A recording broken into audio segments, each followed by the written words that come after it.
The following announcement's been paid for by the Savvo and Stubby Show. Quiet on the set. Can we please have quiet on the set?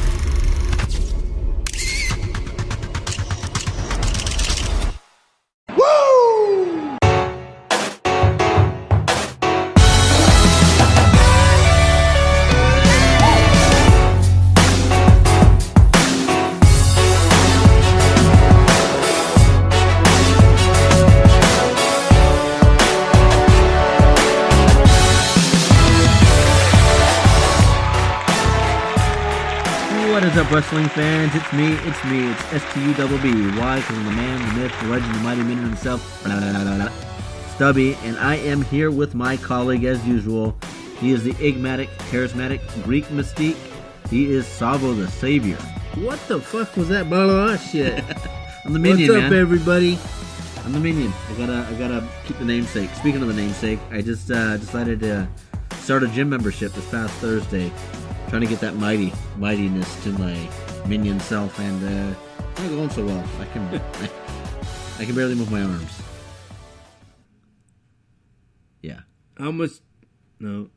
We won't go there. You know what? He's starting off again. All right, so episode 6 coming at you from lovely Livermore, California, in the Savvo and Stubby or SNS studios.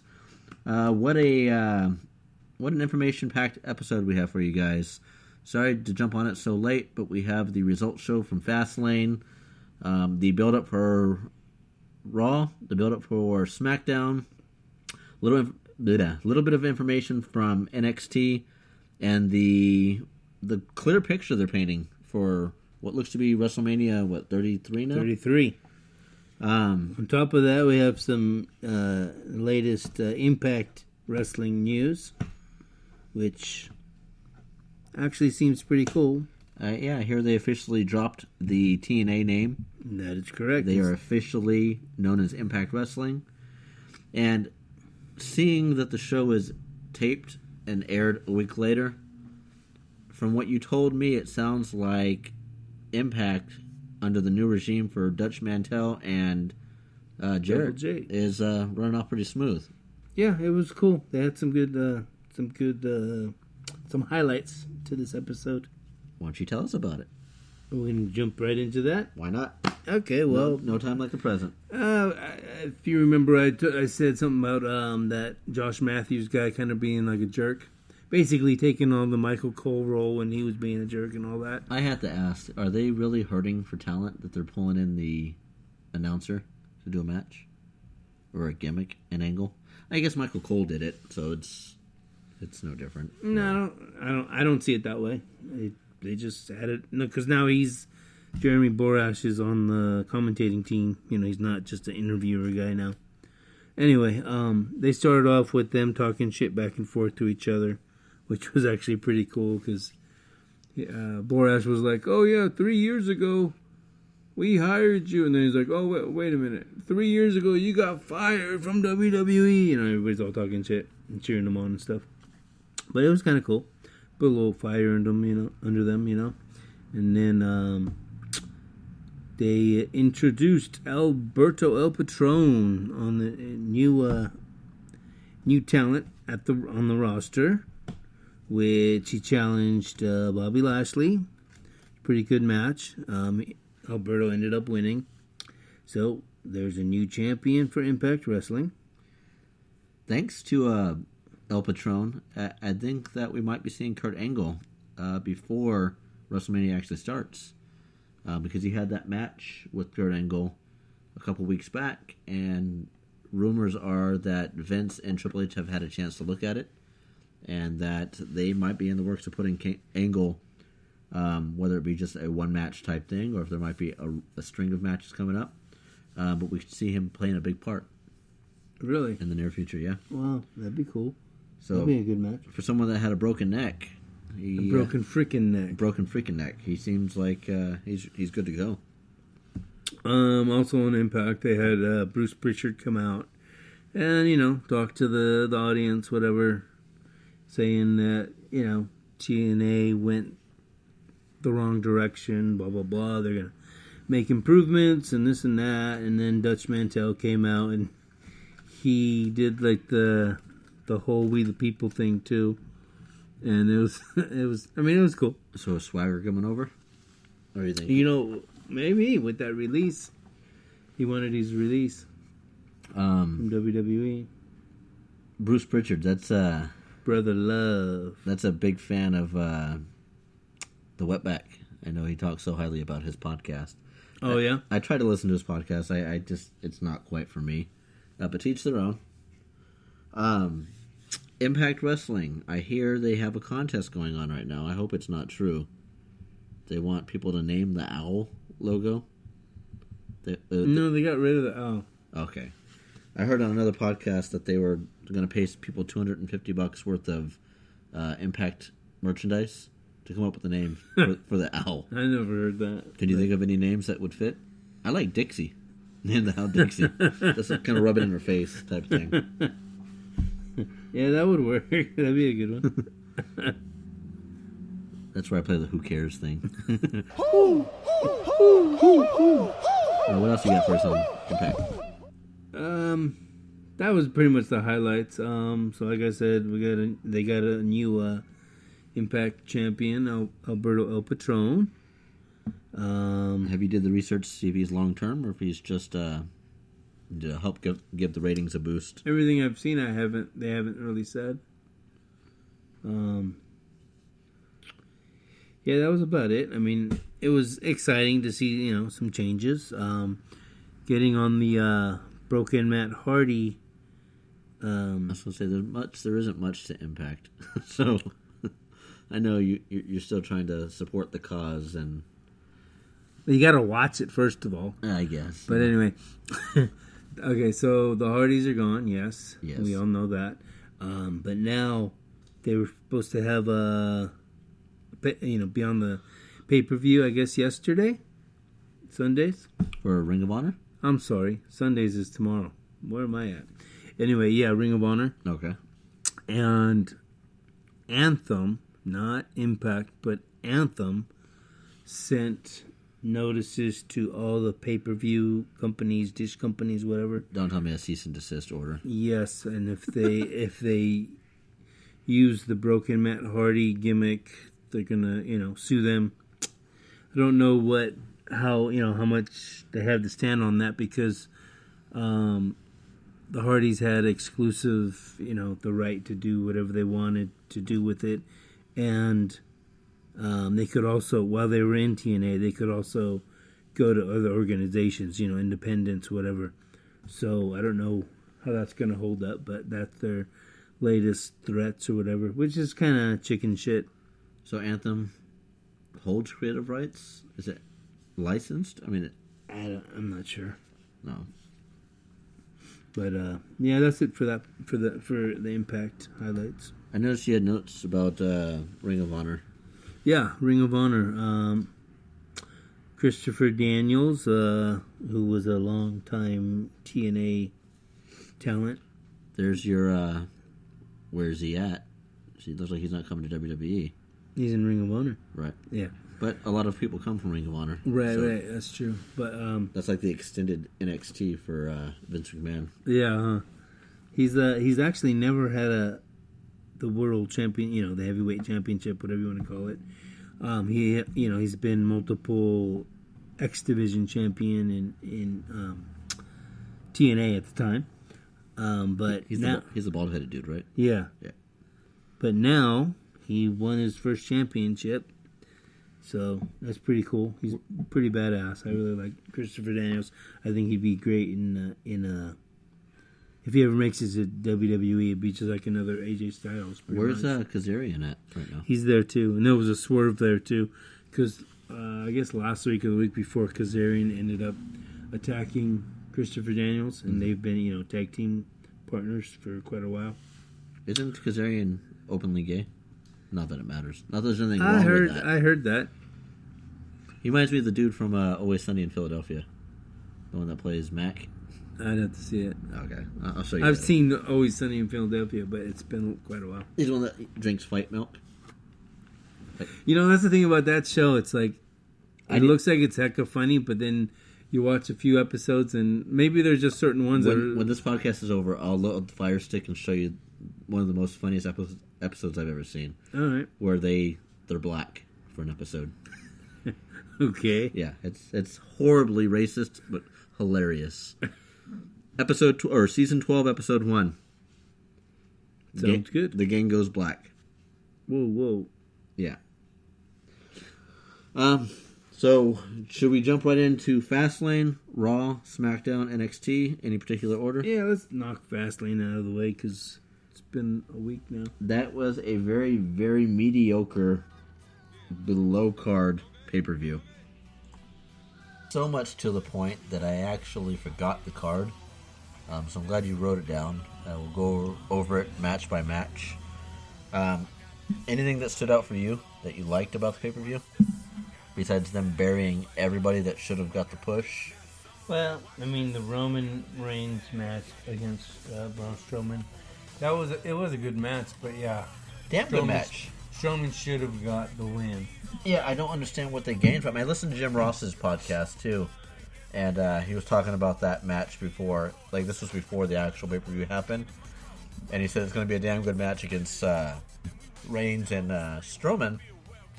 But they need to give Strowman the win because what else would there to be to gain from it? Right.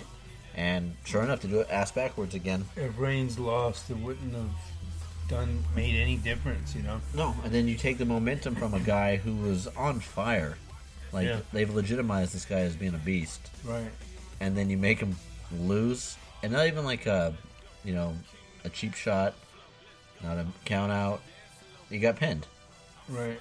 And the only thing you can say from that is the fact that he went top rope, high risk, missed.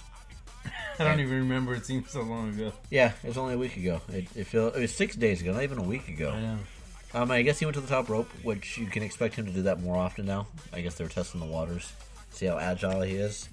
But he went to the top rope, went to go to do something, and missed. Roman Reigns rolled out of the way. Or that's going to be his way of losing matches. I mean, I guess that's their way of legitimizing it, because when you're that big and you come down crashing. But, I mean, overall, the match itself was great. I think Roman sold it well. Braun sold it well. Did I say sold it? Fuck. Sold it. Sold! But, I don't see the purpose of having him. Yeah, a lot of things on FASTLANE didn't make sense. They had, this made sense. Gallows and Anderson against Enzo and Cass, with Gallows and Anderson taking the win. But that made sense. It doesn't to me, and it's just because you really want Enzo and Cass to be the champions. I think they need something to refresh that division. And it ain't Enzo and Cass. It's not Gallows and what Anderson. What has Cass done? What has Gallows and Anderson done? Yeah, nothing. Current. No, I understand that, but there's nobody on that roster. They've established a name for themselves, around the world. If WWE took the approach and actually made them the Bullet Club, I think it'd be great. Or even the Good Brothers. Right. If they just ran with it and made them run through people like Shield did. Right. As much as you don't like New Day brought new life. They could have. Everybody who should be a beast, they make a fucking pussy out of. It's because I mean, look what they did with Brodus Clay and fucking Albert way back in the day, a few years back. Did you say Albert Wetback? No, I did not. I said Albert back in the day. I heard Wetback in the day. No. Alright, anyway. But no, they did them fucking doing the shovel dance. Yeah. It's all about merchandising. It's not about wrestling anymore. Vince makes more money. That's what's wrong with this, with the WWE. They make more money off branding characters than they do actual wrestling. Because you're not going there. I mean, you're going there to watch wrestling, but you're not.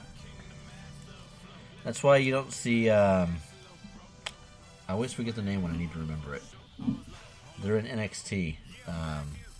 They have their logo is no flips, just fists. I know what you're talking about, but I don't. For some reason, I can't think of the name, and it pisses me off when this happens because the second the show goes off, I'm going to remember. They're more like old school. Yeah, but those guys don't use gimmicks, and they're not entertaining, but they're not bad wrestlers. I like them more than pretty much anybody on the roster now. But yeah, so back to Fastlane, because this is going to piss me off. We had Samoa Joe against Sami Zayn. Which, a good match. Which they've had matches over in NXT, and they've been good matches, so there's no surprise there. I like the fact that Sami Zayn can do no wrong. He'll forever be the ultimate babyface for WWE. He plays the role perfect. And the ultimate jobber. Yeah. He can continue to lose matches, and he'll still get over with the crowd. Yeah. He's good. I like them both. What better way than to have Samoa Joe look like a beast against him? Yeah. Your takeaways from that match? Just what you said. It was a good match. They're both good talent. I see Joe taking it, which he did. Like we just said, it was a good match. Was there any interference in that match? I can't remember. No. Okay. Before we go any further on that, I noticed the Wetback and Cracker were talking about on their show the potential build of a faction that's going on with Kevin Owens, Samoa Joe, and Triple H. Yeah. If they're going like your typical 4 horsemen or your 4-man faction, I was watching NXT the other night, and they did an interview with Bobby Roode, and seeing that guy in a suit, seeing the confidence level the guy has, I think he'd be a good fit for that new blood coming over. Yeah, definitely. He's definitely got that heel attitude. He's already had the belt, or he currently has the belt. So NXT's thing is, once you get the belt, they really have no need to push you any further. They bring you over the roster. Right. What better time than WrestleMania? As soon as you lose it, you're on the roster. Right. And he's got a match kind coming. of weird, though, because you're getting rewarded for losing. Right. But anyway, sorry. Another one that would possibly be a good addition to that faction. What do you think about Finn Balor? That one's hard because I haven't seen enough of his work. Like, I saw him over in NXT, but he was always a babyface. And it looks like they're pulling heels to play the role of this faction. Why I also think Dolph Ziggler would be a good fit. Yeah. I would say Apollo Crews, but the guy smiles at everything. It's kind of hard to sell the gimmick. Yeah. He's too happy. Yeah. What's the next matchup? It's in no order, but Big Show versus Rusev. Oh, this was... No, I'm good, thank you. This was one of those filler matches. Yeah, it definitely had that feel to it. I think they'd realized that the Kevin Owens and... they realized, Goldberg's match is only going to be, 30 seconds long. We can probably fill the card with like 5 quick matches. So and I noticed there's 9 matches on the card. Yeah. That's pretty bad when you got... Was it a 3-hour pay-per-view or 4? I can't remember. 3? 3-hour pay-per-view, and they can get 9 matches in there. They don't even get 9 matches on Raw. And that's a 3-hour show. So they have Big Show against Rusev. Honestly, I can't remember the match right now, but I know Big Show won. Yeah, I really don't remember it either. And they're kind of burying Rusev again. No surprise there. They have too many big guys right now. And how many times has Big Show lost? He has been in business for like 20 years or whatever. He's getting up to that. He's getting that push toward the end here. I think he has at least one more year left with him, but he's getting that push to go up against whoever he's facing got at one Mania. More Mania. Yeah, from what I hear. Yeah, I think. Oh, that's right. February 2018. I think his contract's done.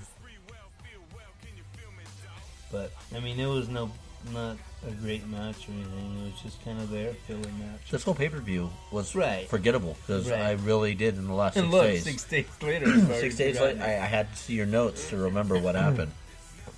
We had another match. We had was Sasha Banks defeating Nia Jax. Again, another bury that they didn't need to do.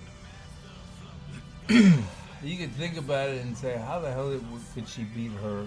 But I mean, when you roll them up like that, and they're big like that, it's very easily done. I mean, it's hard. I remember Vader got rolled up like that, And it was just like, but he's so big, he can't kick out. Oh yeah, let's see if a 40-pound kid can roll you over in a schoolboy and see if you get pinned. It's not going to happen. I mean, realistically, it's not going to happen. He didn't. So what are you saying? Sausage? Yeah, sausage. Yeah. I know it sounded like sausage, but it was. No, it was. We'll go back and listen. You said sausage. It sounded like it because I caught it, but I didn't say sausage. Yeah. You caught the sausage? The similarity of it, yes. So you're saying she shouldn't have won? Sausage? No, I don't think she should have won. You didn't drink your sausage juice today? Yeah. No, I think Nia Jax, they could have had a good thing going with her being a powerhouse. With the addition of Asuka, which will probably happen after WrestleMania. How is that pronounced Asuka? There's a U in there. That's Asuka. Right. I always say that when I'm reading stuff. With Asuka's going to lose to Ember Moon at WrestleMania or at Takeover, which will bring Asuka over to the main roster. They could have had Asuka versus Nia Jax, even though they fought before. It's hard to believe someone that big and that powerful loses to these women that they've recycled. Barely worthy. And I get why they did it now after seeing what happened on Raw with the Sasha putting herself in the triple threat match with Bayley and. Yeah, who the fuck is he? But they're recycling the women, and it doesn't speak any louder than that when you watch SmackDown and realize it's going to be Bliss versus everybody in the locker room, all the female talent. That's why I said when they were going to do the draft that they should leave the women on both shows. It reminds me of that. Just keep them all together. Reminds me of that idea I had. Don't have enough talent. I mean, yeah, you might have enough talent for the next 6 months. They've got at least 16 women on down the road. All three. Of course, you're bringing in other talent too, but if you took all the women and put them on their own network, have their own titles. Sorry, yeah, I said titles. Well, I started to apologize. Say belts. Yeah, but yeah, I just thought that was a waste of a match. Not believable. There was really no build up for it. I just love it when Nia Jax just like tosses Sasha around. I mean, I literally like die laughing. Yeah, I think I'm done talking about that one. What do we got? I'm next? surprised we talked this long about it. This one's not going to be much worse. I mean, much better. Cesaro defeating Jinder Mahal. This was that filler because they had Jinder Mahal and Rusev come out, which I guess they're going to try to make a feud that nobody cares to see. Right. Because Jinder Mahal is sickening ripped. But nobody cares about him as a talent. Yeah. It's like they took his head from like 6 years ago Photoshopped it. and put it on a new body.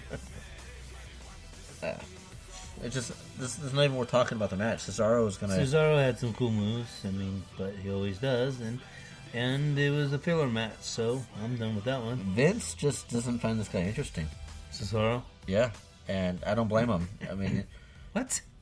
He's not interesting. He's a great wrestler. He's got a lot of power, but he's boring. But then again, so was Daniel Bryan in the beginning. Now Daniel Bryan's annoying. Right. So do we really want Cesaro to go that route? I'd rather him be boring than annoying. At least there's still hope for him. And the whole ripping off the suit look and all, that's like... Yeah, no. I think he's confused. He's trying to go for that James Bond spy thing coming down the thing, and then he rips turns off... into Hulk Hogan. Yeah. Well, I guess he's the Swiss Superman, but did Superman have a spy outfit? Tuxedo type thing? He does now. Yeah. All right. Next up, we had Neville and Jack Gallagher. The sheep still want Gallagher for some reason. Why? I mean, I'm not saying he's not good. He's just annoying as hell. I think it's because he has charisma, and that's enough these days. Neville doesn't? I think since Neville's come back, he's fucking badass. No, Neville's got everything else but charisma. I think he's got something going. Yeah, and I think it's going to be a good matchup with him and Aries, your boy. Yeah, double A. Sorry, A double. A double. And then we were talking about... We're just flying through this pay-per-view. It was nothing really to talk about. Just another episode of Raw. Till we get to the next one. Well, we already talked about Roman and Strowman, right? Yeah. Roman, Strowman.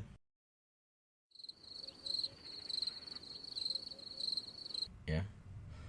Or some call him Stroganoff. Beef.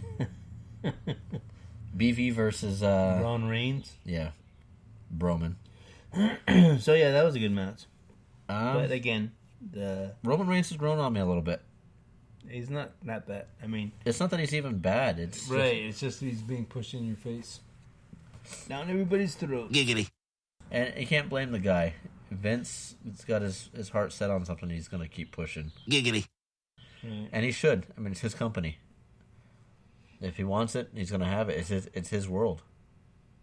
If you don't like it, stop watching. I mean, you're not missing much anyway. Yeah. I mean, just 3 hours of... I mean, we knock out an hour podcast because we don't have shit to talk about. That's pretty bad. Next up, we had Bayley and Charlotte. Who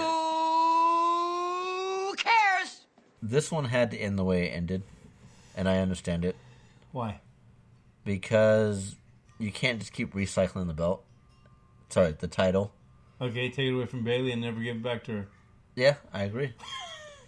No, But to have Charlotte lose the streak... that was like premature, you know? They shouldn't have done it yet. To lose the streak on a pointless pay-per-view. Right. This was like a WrestleMania pre-show. And to Bayley? This whole pay-per-view was like a pre-show for WrestleMania.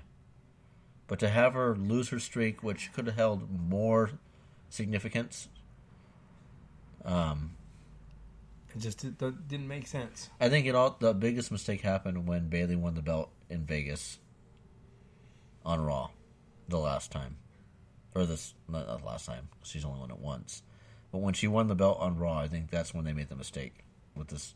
I mean, it goes back further than that for the title change so many damn times. Yeah, with Sasha, that was like you retain it on the pay-per-view, you lose it at Raw. But it holds more value if Bayley could have had a WrestleMania moment and won the belt. Title. You mean next year's WrestleMania? No, this one. No. No? No. No? Not if it was up to me. No, I'm not. I did the Cracker recommended checking out a match with Bayley and Sasha from NXT Takeover. Brooklyn, yeah. And I did go back and watch that, and it was a good match, yes. I recommended that one to you a while back, too. But since she's been on the main roster, it's like a completely different person. I wish we knew the true behind the scenes of who has full creative rights to their character. I know Jericho and Cena are told to pretty much go out there and say whatever you need to say, but make sure you plug the pay-per-view, make sure you plug this and that. Giggity. But creative rights are all yours. And I just wonder if the reason why some of these characters are lacking is because the wrestler themselves has too much power behind the character, or not enough. I mean, I listened to Ryback's interview with Jim Ryback Ross. seems like he just complains about everything. No, his reason for leaving is that he wanted to start his own company. He's got feedmemore.com. It's a supplement website. But creative was doing nothing with him. They put him with Paul Heyman during the CM Punk era, and Heyman was more focused on Punk, and Ryback kind of got the undertow on that one. Yeah. But it just makes me wonder how much is in the hands of the wrestler. Right. Does that leave us with one more match? Goldberg against Kevin Owens. The biggest hang-up I had with this match is the fact that Kevin Owens cut a damn good promo the week before, talking about how he studied Goldberg and he's going to outsmart him by outlasting him, which he did. He pulled the in and out of the ring thing to piss Goldberg off. But they didn't even ring the bell at that point. Right. So how did he outlast him? But to have him get in the ring and be distracted by Jericho's music, which we predicted Jericho was coming out weeks before this happened. Right. And that was enough to distract him. I guess once the music plays, you have to look the other direction. And you forget you're in the ring. But to say that you're going to outsmart him and then all it takes is Jericho's music, enough to pull you away from the match. Right. And to have someone who had a decent head of steam going into this pay-per-view, Kevin Owens, I mean, the fans reacted on Raw. They made it clear that they weren't happy the way Goldberg got the belt. Got the title. I don't know. I like Goldberg. I like Kevin Owens, but Goldberg's on his way out. It was just, let me just win the title for a month, which I think is what they're going to do with it. But why are you entitled to that? Maybe it was part of his negotiation. I'll come back if you let me win the title so my kid can experience what it was like. Have your kid watch the VHS and the DVDs. Hey, do they have the network? Yeah, exactly. I mean, if Goldberg was playing football, would he ask to get a 1-year contract with the Atlanta Falcons to play 1 more year so his son can watch him play? It doesn't work like that. Only if I could go to the Super Bowl. Yeah, only if I get the Lombardi. Yeah. Yeah, it doesn't work that way. Yeah, the whole 26 seconds? Yeah, and then on top of that, That's just ridiculous. I think it's to the point now Vince is like, you're going to continue to watch. And if you don't, it's say 1,000 people fall off. There's still millions of people that are still watching it. Right. So fuck you. Right, pretty much. If I want him to have the title, then he has the title. I don't know. Is that it for Fastlane? Because basically they're saying, right? What? Who cares? Oh, is that, what the fuck? Was that a plug-in for me to place the audio? Yeah. Okay, well, I'm going to go back and cue it. But I'm not going to delete everything else because I think that's hilarious. Your hand keys were horrible. I'm like looking at, what are you pointing at? That's our show. Another thing, Eric Rowan should be coming back soon. Who cares? That's where you put the who cares. What do you mean? Eric Rowan? Yes. Now that the White family's all broken up, or He has no charisma whatsoever. We'll put him with Luke Harper and. Oh yeah, so drag Harper down, who's actually. Let me finish. Okay. Giggity. SmackDown Tag Team Champs. Why don't you just tell me what you want me to do? SmackDown. Excuse me. SmackDown Tag Team Champs. So he had a potential shot at a WWE heavyweight title, and he's going to resort down to the. What have they done with him since the last week? Very true. Nothing. Touche. All right, so on to Monday Night Raw, the Fastlane after show, pretty much. Surprisingly, it was better than the pay-per-view itself. And I told you the curse of that, right? Whenever Raw has a good show, SmackDown has a shitty show. Wah, wah. And then whenever SmackDown has a good show, Raw has a shit show. And which is pretty much all the other times. Right. Which is weird because you would think SmackDown would have the momentum going into WrestleMania. And I'm seeing a adverse effect. I see the reverse happening here. Yeah, it's a more dominant And Raw card. maybe Raw has a bigger name base, and that's why they're standing out now when it comes to a bigger pay-per-view. Yeah. But after their pay-per-view sucking, I thought their next episode was going to be horrible, and it actually wasn't. It was, Right. And it wasn't great. I think we're just so used to it being shitty that we put it in a higher standard, or a lower standard, to where it actually came out being surprisingly average. Jericho comes out with a promo calling out Kevin Owens. And I noticed something about Jericho. New look. No scarf. No scarf. New jacket.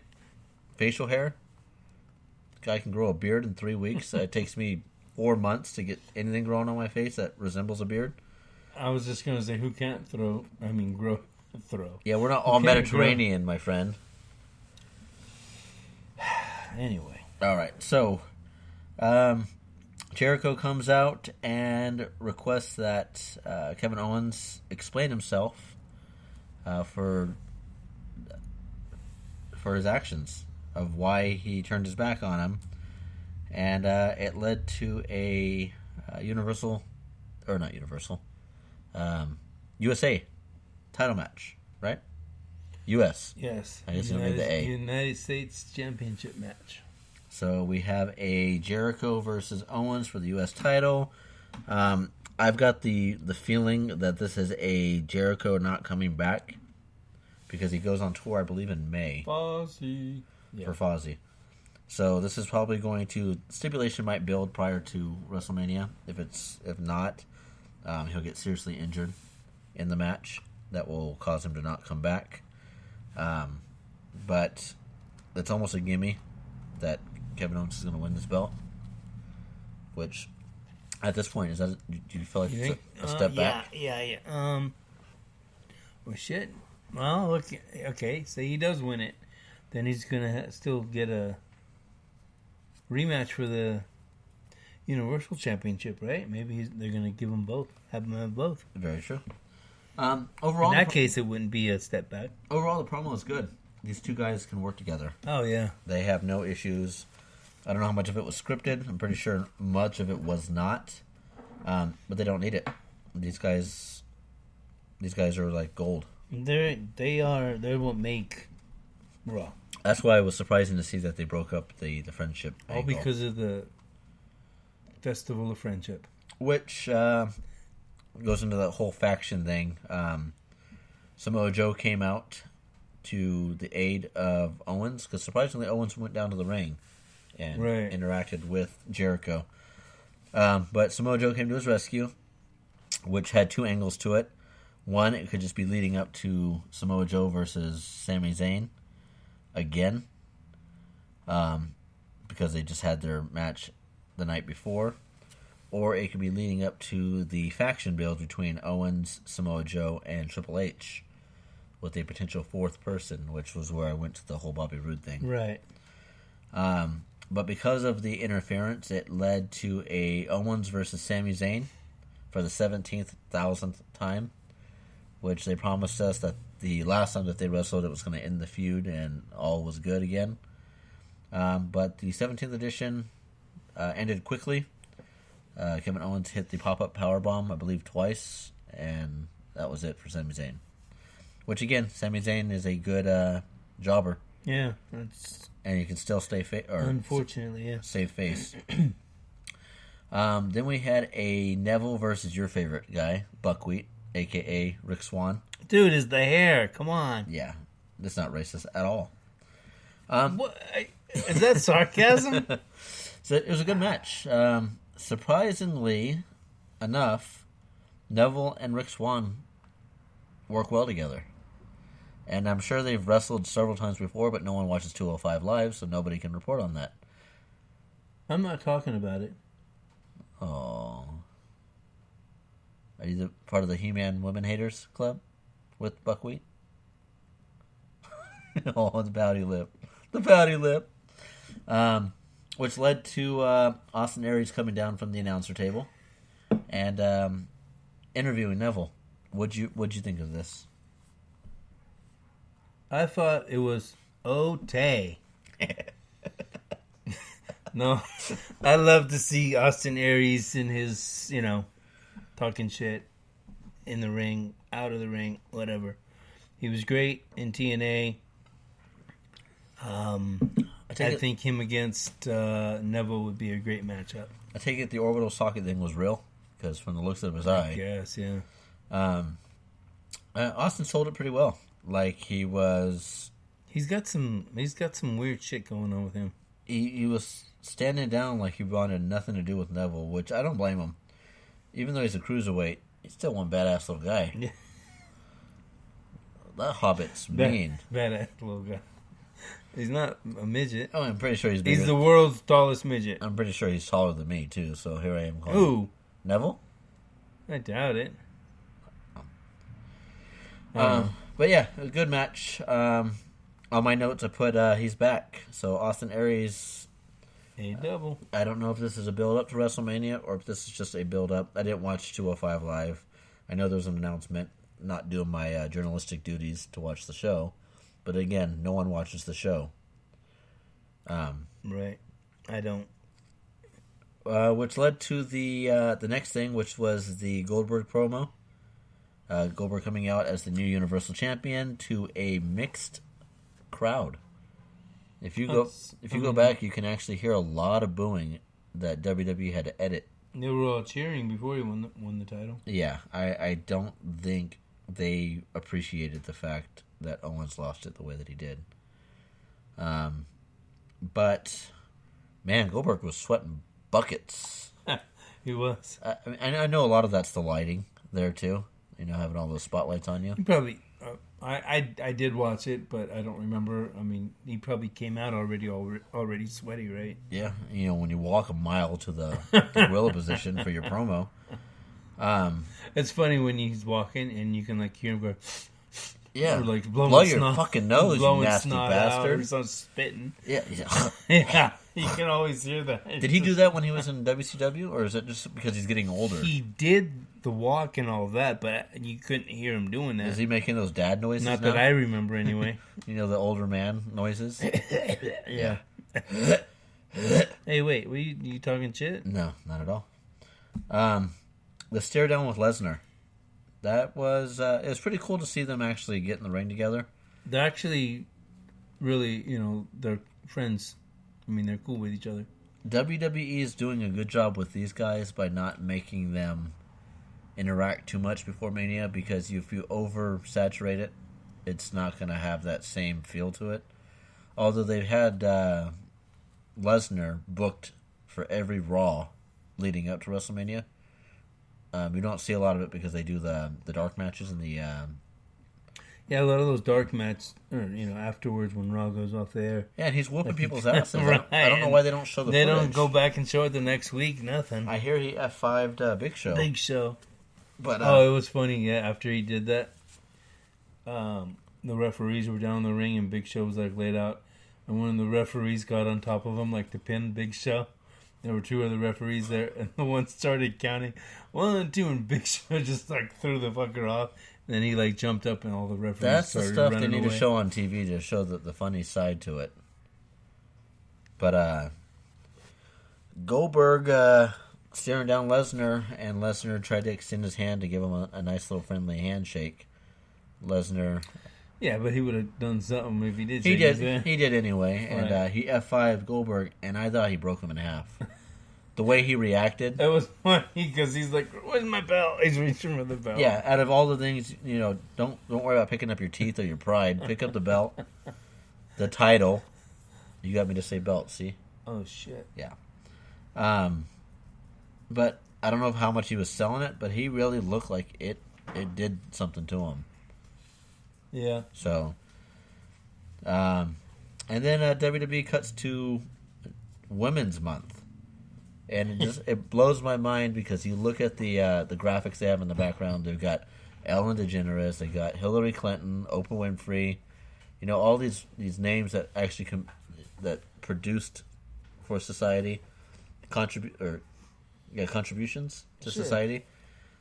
Who do they pick? Trish and Trish and Lita. And they recycled it for through Raw and SmackDown. They didn't change it for SmackDown. I know, you figure they would have changed it. I thought it was kind of funny, actually. But... Which I guess, they did. I mean, other people did more for the women's division than Trish and Lita. But I would rather see Ellen DeGeneres or Hillary Clinton, even though Hillary's a crook. Who did more on that, and was that entertaining to watch? For women's division? Yeah. Beth Phoenix. That's why she's going to the... Was she... I don't know. I don't remember. Was she that good? Which I just now found out. I know she was, a powerhouse. I didn't know she was married to Edge. Yeah. Huh. That's kind of weird. She's more manly than he is. Yeah. But yeah, I was thrown off the fact that Trish and Lita... I mean, who was the Fabulous Moolah, I would think, would have done more. Yeah. And who's the other? That was a different time. Who's the other lady? May? Yeah. Mae Young would be another one that I would think would hold more contribution. But I mean, the whole 90s, whatever. Who... Yeah, but they kind of It wasn't really wrestling. It was a I would freaking say lingerie show. I would say they went for the ride because the Attitude Era is really what sold that era, that decade. They just happened to be in the women's division at the time. So, Speaking of the Attitude Era, I was watching something on the network the other day. That was, involving the Attitude Era, and when Rikishi would do his stink face, and then they had him, I guess the goons, what do they call them? The goons? The Briscoe, what do they call them? the Goons? Not the Goons. It's not the Goon Squad, is it? No. Stooges? Stooges, sure, Yeah. sorry. The Briscoe and Patterson, Yeah. and Patterson went to put his butt in his face and he pulled out his pants and he had a shit stain on his underwear. They got away with some stuff back then. If you actually go back and watch it, Okay, but that's not that shit like that, literally shit like that made that better. I mean, come on, that was like stupid. it's funny because you It's go funny, you go sure. back and Raw sucked just as much as it does now back then, but they were able to get away with more shit back then. Right. So it seemed more entertaining. It was more groundbreaking than anything else. Back to Raw. We had a predictable Sasha and Bayley build for WrestleMania. Seeing that's why they pushed Sasha now against Nia Jax. Sasha wanted to come out and claim her place to go for the women's title at Mania, and Charlotte felt that Sasha needed to go back to the back of the line, which in all reality she does. But she got a match that night. Yeah, and that was just Stephanie trying to fill a spot on the Raw show. And the great champion tapped out, didn't she? Yeah, so I get it. They're trying to build a strong pay-per-view, and this is They're just trying to build a strong pay-per-view by making people look weak. yeah. I don't think that works that way. I don't write it. I just report it. No, I'm just saying. That's what I see. All right, and I'm gonna stop for a second because this leads into my stubby sound off. Oh, And- shit. and Here yeah. we go.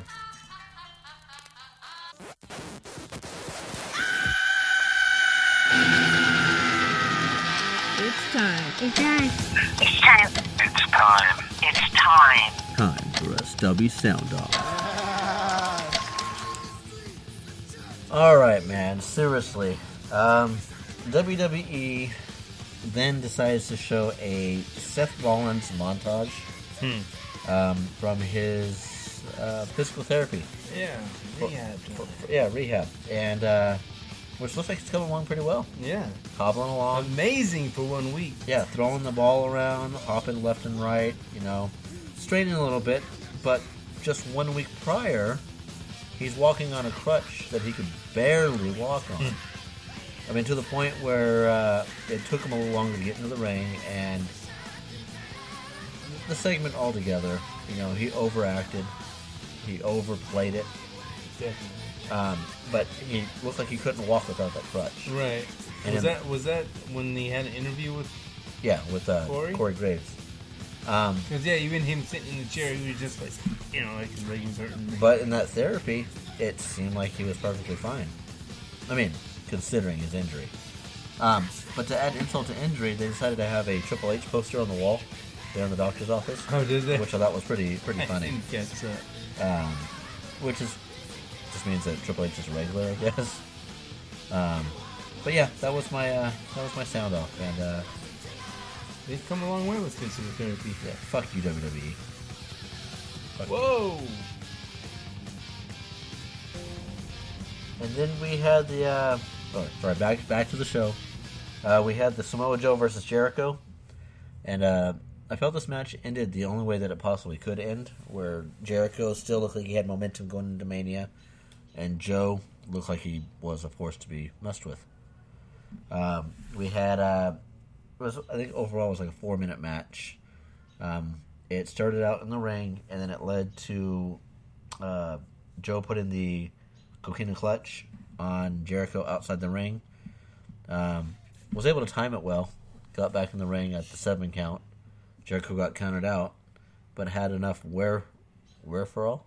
Are you gonna say anything? You just gonna say Honestly, I really can't remember Raw. Jericho comes back in the ring, and I'm trying to listen to see if it'll, Jericho hit him with a codebreaker. Okay. And wait, codebreaker? Yeah. Yeah, backstabber's the one on the back, obviously. Hit him with the codebreaker, which showed that Jericho still had the strength to battle him, but lost legitimately by getting choked out. Okay. And then finally, Braun Strowman takes to the ring, anticipating Roman Reigns coming out to confront him after their match the night before. Beat down on that one if he came out. And we get Roman Reigns' music to hit for about a split second, and then Undertaker's gong happens. I wondered if that was a misdirection or if that was a misfire on the monkeys in the truck. If they meant to hit Roman Reigns' music, or if they were supposed to hit Taker's right off the bat. But it just made me visualize like Taker and Reigns standing there in the gorilla position, and Roman Reigns' music starts to play, and Taker pulls him back and says, like, "No, bitch, this is my yard." Yeah. And then Taker's music comes on. But yeah, after the 4 minutes walking to the ring and everything. I don't know. I mean, Undertaker's cool, don't get me wrong. But the whole dead man thing, especially in the beginning of it and all that, the 80s or whatever it was, 90s. I don't know. I just thought it was so cartoonish. Which is really cool because I actually listened to an interview on another podcast, and they interviewed Paul Bearer, a.k.a. Percy Pringle, a.k.a. William. I don't know what his last name is. And Paul Bearer actually was a licensed mortician. He went to school for it, and he had a degree in mortuary science or something like that. Yeah. And it was just, he was talking about how he got into, teamed up with Mark Calloway. Vince asked him if he would like to play a Paul Bearer role, and he was like, sure. So he really didn't have to, it wasn't a stretch for either one of the characters. Because it's not like he was working on dead bodies, but yeah. Well, no, it's funny because Mark Calloway... Now, was he really in... He used to be a gravedigger. Oh, okay. So the fact that these guys actually had a background in the field... Yeah. It's probably why the gimmick still works, I guess. I don't know. I enjoyed Taker as the American badass over the whole Undertaker thing. I like how he was able to step outside of his character a little bit over the years, but still able to go back to it and still have the same fan base. I mean, it's gotten better with him being the dead man now than it was, originally and through most of his career. But to know that a gimmick like that's lasted the face of time. Yeah, it's like when he climbs on the rope. The old school? Yeah, and the guy's he's holding the guy's arm. Why don't the fucker just pull him off? Or kick the rope. Something. It's just, I don't know. I've always appreciated the realistic stuff over the cartoonish stuff. I have to say, the writing staff had me fooled for a second. I really thought we were going to have a Braun Strowman versus Taker at Mania. Yeah. And a lot of people... I think it'd be too soon for that, but yeah. A lot of people... Well, they did it with Bray Wyatt, too, which was too soon. At the Mania that we went to. Yeah. But the fact that Braun Strowman walked away, a lot of people thought he cowered out. Some people say it was respect. But to have him lose a match to Roman Reigns the night before and then have him back down... You're really burying this guy making him at this look point. weak, yeah. But then after we see Roman Reigns come out, this time with boots on and not his Skechers, his black and white Skechers, which still I can't. Someone must have. They must have hit his shoe. Yeah, played a prank on him, hit his shoes. Swerved. What's wrong with Skechers? Nothing. It was weird. It's like Cena wearing his Sauconys in the ring. Or not Sauconys, Asics. But we had the Taker and Reigns stare down also. And then it looked like Taker struggled to give him a chokeslam. So I'm really wondering how much he has in the tank. Yeah, I don't know. I don't know. Who knows? Maybe it'll be his last. I hope it's not his last WrestleMania. because I'd like to see him versus Cena before he heads out. Or him versus Sting. Which I don't know how interesting that match is. They're both going to wrestle from wheelchairs. Yeah. Stretcher match. I mean, God, if you could go back a few years and do it, that would have been awesome. But not the case. But overall, the Raw show, I had to say it's above average for them. That's the thing. It was. I remember it being above average, but I can't freaking remember it. Yeah, I guess you're so used to skipping past all of it. Which will lead us now into... I can't believe we just got through the first show. Leads us now into... SmackDown. Right off the bat, the SmackDown show was horrible. Weak show. It fell way below my expectations and standards for a SmackDown show. They've been on a roll recently. They've been on fire. Yeah, so, I mean... Yeah, this one was a little... And I blame the crowd for part of it. They were sheeps at the wrong time. Oh, wait. Getting back to Raw real quick. I loved how fucking Stephanie told the crowd to shut the fuck up when they were chanting CM Punk. Oh, yeah? I'm pretty sure she went in with a game plan knowing that they were going to chant it. That was awesome. And I listened to another podcast about this because I don't like taking credit for stuff that I didn't come up with. Somebody was saying that they thought it was bullshit that the crowd's chanting CM Punk like they think he's coming back. And the guy on the podcast is like, no, dumb shit. That's not why they're chanting CM Punk. They're chanting CM Punk because they're bored. They're chanting CM Punk because they want something to entertain themselves. I mean, you're paying, what, $200, $300 a ticket to go to a Raw show? To see the same shit you've seen week in, week out, and to do it 3 hours each time? And it's not like the old school gyms and stuff where you can get up and go get a snack or, take a smoke break or check on your car. You're stuck in your seat. So they have to do stuff to keep them entertained. Yeah, the crowd's trying to piss Stephanie And they're off, doing too. it, for a reaction to get... I mean, obviously, it didn't work. Stephanie was prepared. She didn't skip a beat at all in her promo. That was awesome. But the SmackDown show... How's it go? CM Punk, the voice of the whiners? Voice of the voiceless, you dick. Oh my. SmackDown opened up with The Miz and Maurice in the ring, I believe. Dude, I'm like... Drawing a blank. Yeah. This was a week of wrestling to forget, apparently. But from what it sounds like, Cena, Bella, wedding angle is slowly playing into effect. There was a point during the promo that Maurice showed up her ring finger. Yeah. And was making it clear that she has this, you have a contract, I have a ring. Right. And they're talking a lot of shit. The way that Cena is physically reacting with Nikki on the show. Hasn't been seen. He's physically hugging her and kissing her on camera a lot. I think we're going to see the Macho Man angle here. And I guess you have to be a watcher of Total Bellas or Total Divas, whatever. Do you watch it? I did at one point because Katie was watching it. Not a bad show. I mean, you can tell a good majority of it was rehearsed and fixed. There were some real points to it, like the relationship's real, and the contract for Cena was real. Yeah, he seems pretty anal about shit. He's very anal. He's very clean, too. It's kind of admirable at times, though, too. Oh, yeah, but he got burned in his last relationship. Oh, is that? Yeah, he's very... You mean when he was in being married? Yeah, he got burned big time. And so he's afraid to open up, I guess. Which led into... We'll skip past that because we know it's going to happen. The Cena, Bella, Maurice, and Miz match is going to happen. Cena is going to probably propose to Bella there. And Bella's probably going to announce her retirement. That might be a kind of a going away present. Yeah.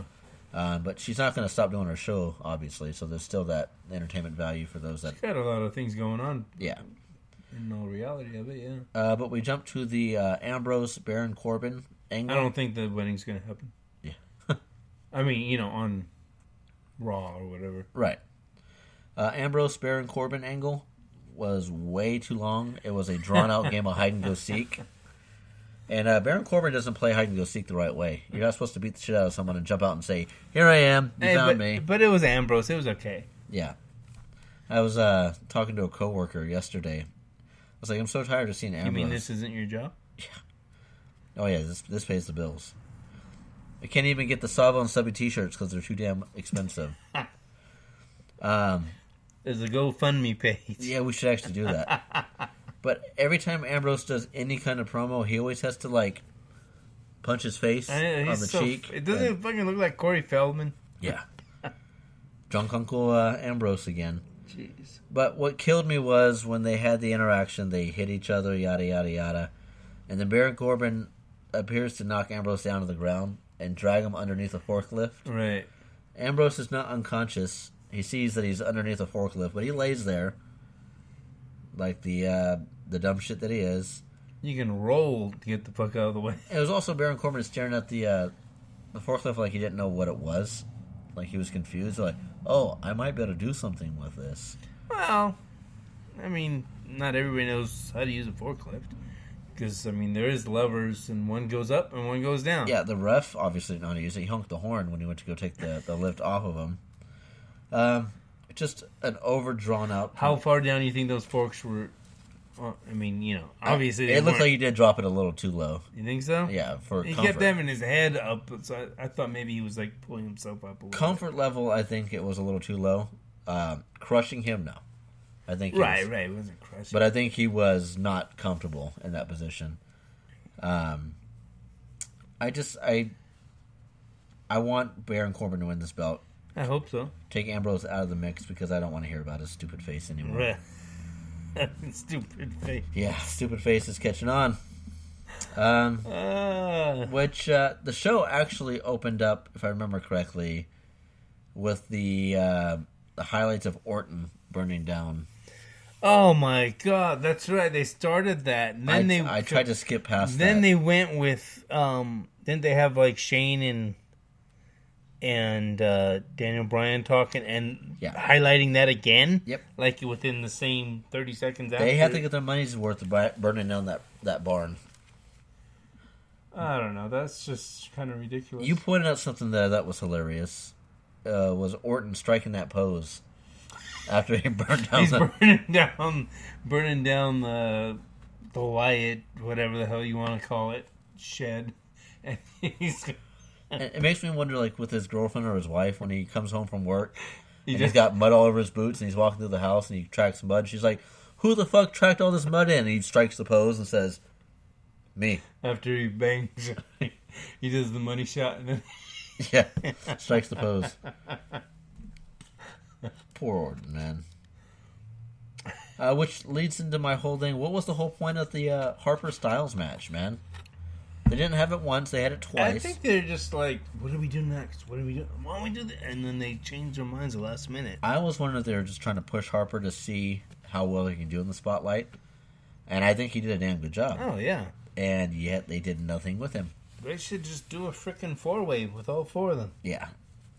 Or at least a 3-way. And then I still don't see the build between Styles and McMahon. There was a thing after the show, how they did the Talking Smack? Brock. Yeah, that's what it was actually. And AJ came back, they were all pissed off.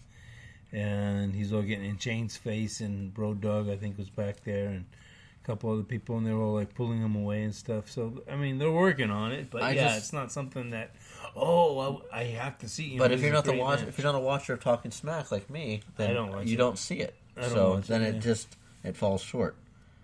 What doesn't fall short is Dolph's man bun coming out during who was it? Mojo Rawley's promo. Yeah. Mojo Rawley's WrestleMania or favorite WrestleMania moment was Zack Ryder's moment. So it wasn't even his own. Has he even had a Mania moment yet? I don't know. Has he? I doubt it. If it was probably a the Battle Royal thing. But Dolph should have a match against that hair. Oh, he'd lose. Yeah, that man bun's really got to go. I was happy to see him walk off stage. Followed by the Alexa Bliss promo, which I had to note fell short on the crowd. But she's great. She's great. She's amazing on the mic, and the fans just weren't getting it. I like her, but it almost came off like a... I think they're too butthurt because Naomi got hurt. Her promo during that specific time was very, very performance center level promos. Like she was taking a promo class. Which resulted in the most ridiculous match I've heard in a long time. You mean seen? Seen, yeah. We're heard. They're seen. Duh. What? Da-da-da-da-da-da. That's all, folks. It was a lazy WrestleMania filler match. It's going to be Alexa Bliss versus every woman in the... Oh, yeah. That just means I don't know what to do with you guys. Yeah. Send like I said, either give them their own show or put them on both shows, but don't separate them. That's all I have to say about that. Because again, You see that kick to the head of fucking Mickey James? Fucking kicked her in the head. Nope, because I don't watch women's wrestling. It's entertainment, sports entertainment. Yeah, sorry, yeah. Dude, okay, so they're standing there, and then she's like, I think it was around the time where she was like, well, give me the title shot, or, I'll take the title shot. And anyway, they're standing there, and they're side by side, and fucking Mickey James just does this, like, roundhouse, but, like, backwards kind of kick. Like, bam! Like, right in the back of her head. It was pretty cool to see. But, yeah, it's women's wrestling. All right, so back to real wrestling. Rick Rude being inducted into the WWE Hall of Fame. Awesome. This year's class... It's the best that I can remember. They actually went gimmick-free that I can think of. I don't remember everyone that's been inducted so far. DDP, Beth Phoenix, Kurt Angle, Rock and Roll Express, and Rick Rude. Yeah. I think Regal's coming up soon. Who's going to be the celebrity? I hope they're not doing one. I really hope they're not I doing hope they're done with that, yeah. But what was your favorite Rick Rude match? Anything come to mind? WWE or? Any. He had a great match with Sting. There's so much, because back then we didn't have, we had pay-per-views, but we didn't order, pay-per-views often. Was he truly ravishing to you? I think it... What do you mean by No, but there was talk about his physique. I always thought he was a little on the... Not saying he was too skinny, but, he needed a little bit more meat on him. Which is funny because... But he had a great build, yes. If he was in today's age, he'd just be an average wrestler, like, build. Right. Back then, that was a physique. But he had some great matches, again, going on the WCW, NWA side. Georgia Championship Wrestling. Him and Manny Fernandez were tag team champs over there. They were pretty badass. He had some good matches with Sting. He had a couple matches with Flair. Shit, I should check those out on the network. Yeah, over on WWE side, I don't know. You might know more about that. No, it's about the time I was still kind of young. I have to go back and watch it, but it's not something that I can recall. On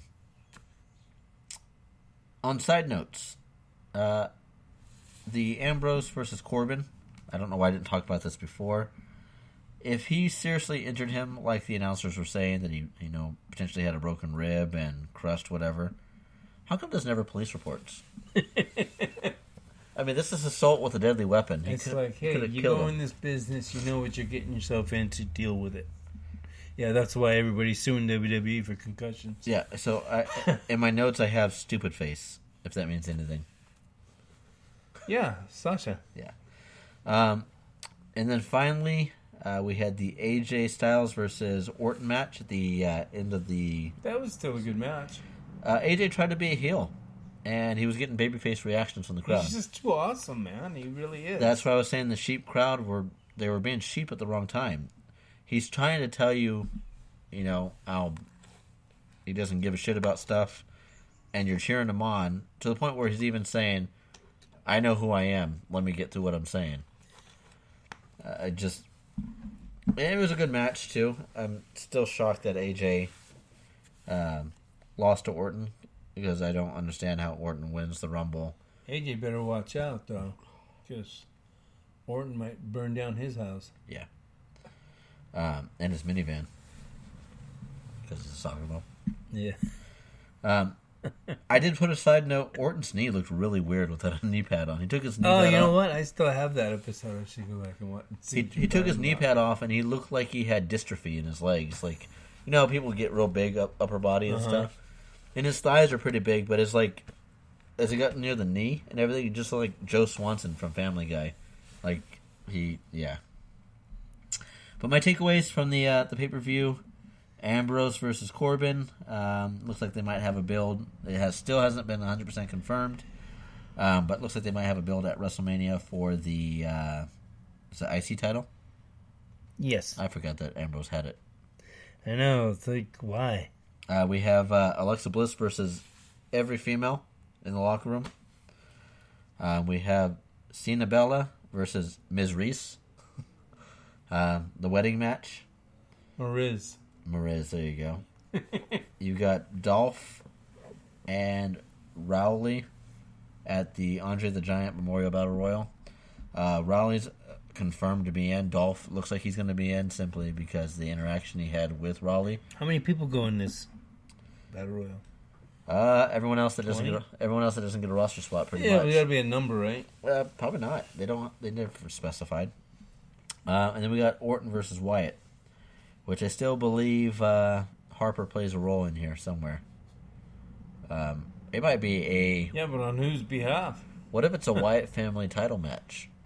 What if, like you said, a fatal four-way, and they get Rowan and Harper into it? They're not just going to throw Rowan in there. If it's the angle. They throw... Well, now they're putting AJ with Shane, so who knows? But I did want to touch on NXT real quick. It started out slow. Your typical Eric Young and... He's more of a lunatic than freaking Ambrose. Eric Young and the Perfect 10, even watching it. Ty Dillinger, they had their little falling out thing like they do. Again? Like the last, yeah. But we had a Billie Kay versus Ember Moon match. And match seemed like it was going really good until Ember Moon hit the Eclipse at the end and actually injured Billie Kay. Reports show that she actually just tweaked her neck, but she legitimately got injured during the match. I had to go back and watch it a second time. Nobody knew what to do. It's kind of odd that they didn't have stretchers or anything come out. They had to walk back to the locker room. Billie Kay's female? Yeah.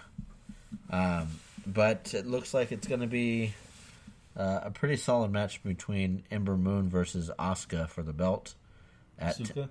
Asuka. At TakeOver, and I believe that Ember Moon's going to get the push and win the belt.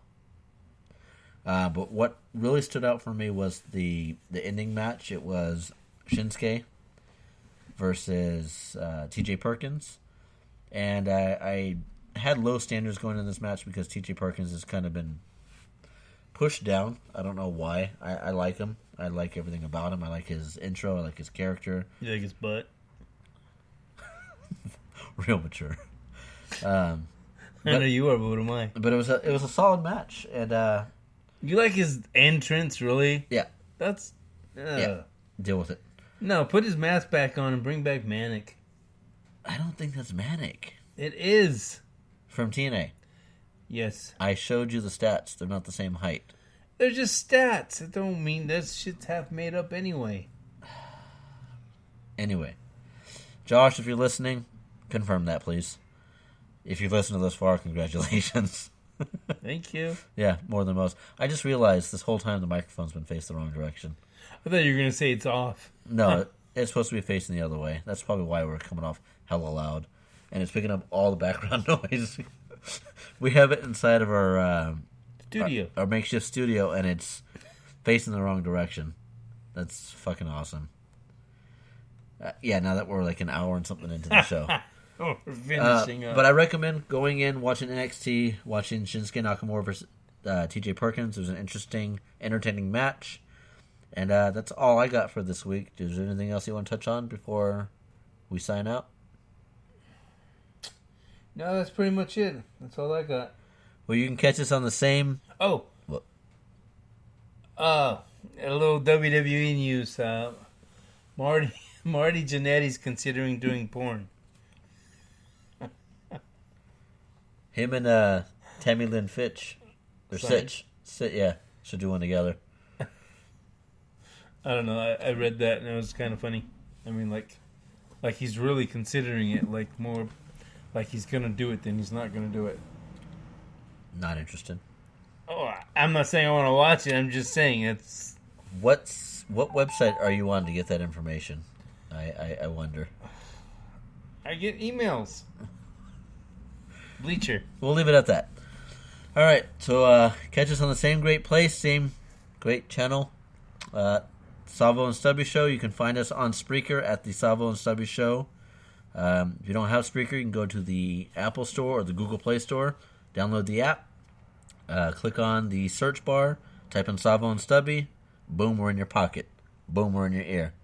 You can also find us on the Savvo and Stubby Show Facebook page at facebook.com/Savvo and Stubby, or you can find us on my Facebook page, or even the Savvo himself, the Savior. But as always, wrestling is real. People are fake. All the way around. Sorry. People are fake. Wrestling is real. So is this podcast. Deal with it. Hoorah, hoorah, hoorah. Hoorah, hoorah, hoorah. Stubby out. Ow. Cause I'm ready to go. Let's have a good time. Let's go. What you waiting for? You only got one life. And we gon' live it up. So give me the green light. Give it to me. Cause I'm ready to go.